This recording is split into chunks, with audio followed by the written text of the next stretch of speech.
একটাই সেন্টেন্স, কিন্তু ঘটনা দুটো। আর কি, একটা ঘটনা যেই ঘটেছে মানে প্রথম ঘটনাটা ঘটা মাত্র তার ঠিক পরে পরেই দ্বিতীয় ঘটনাটা ঘটেছে। এই জিনিসটাই বোঝানোর জন্য আমরা নো সুনার দ্যানের ব্যবহার করতে পারি। For example, no sooner had I reached the station than it started raining. স্টেশনে যেই পৌঁছলাম বৃষ্টি শুরু হয়ে গেল। বা no sooner did I reach the station than it started raining. আমি নো সুনার হ্যাড ব্যবহার করতে বেশি প্রেফার করি নো সুনার ডিড থেকে। তোমরা তোমাদের স্যার ম্যামদের জিজ্ঞাসা করে নিও তারা কোনটা বেশি প্রেফার করেন। খালি একটা জিনিস মনে রাখবে, পাস্ট পারফেক্ট অর্থাৎ নো সুনার হ্যাড ইউজ করলে সেই অনুযায়ী প্রথম ঘটনাটা যে ভার্ব দিয়ে উল্লেখ করা হয়েছে তার পাস্ট পার্টিসিপল ইউজ করতে হবে। আর যদি নো সুনার ডিড ইউজ করো তাহলে সেই ভার্বটির বেস ফর্ম বসবে। দেখতেই পাচ্ছ দ্যানের পর যা বসেছে, মানে যেখানে সেকেন্ড ঘটনাটার উল্লেখ রয়েছে সেখানে ওই নো সুনার হ্যাড নাকি নো সুনার ডিড বসাবে তার ওপর নির্ভর করে কোনো পরিবর্তন করা হয় না। আর একটা জিনিস, এই ইনভার্সনটা লক্ষ্য করো।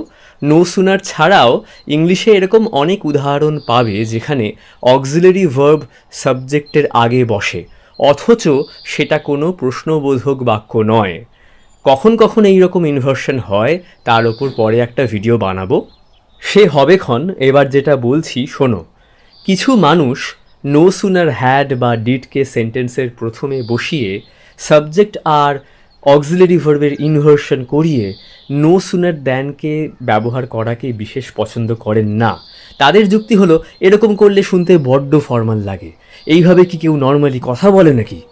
তুমিও যদি সেরকমই ভাবো তাহলে এইভাবেও নো সুনার দ্যানকে ব্যবহার করতে পারো। The cat had no sooner seen the man than it hid under the sofa. বিড়ালটা যেই লোকটাকে দেখলো অমনি সোফার নিচে লুকিয়ে পড়ল।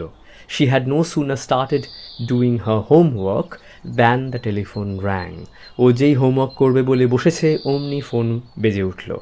এক্সামে নো সুনা দ্যান দিয়ে দুটো সেন্টেন্স জয়েন করতে বলতে পারে। For example, Jerry saw Tom, Jerry ran away. Jerry টমকে দেখলো, জেরি পালিয়ে গেল। মানে নো সুনার দ্যান দিয়ে জয়েন করে আমাদের এটা বলতে হবে যে জেরি যেই টমকে দেখলো অমনি পালিয়ে গেল। তুমি বলতেই পারো, no sooner had Jerry seen Tom than he ran away.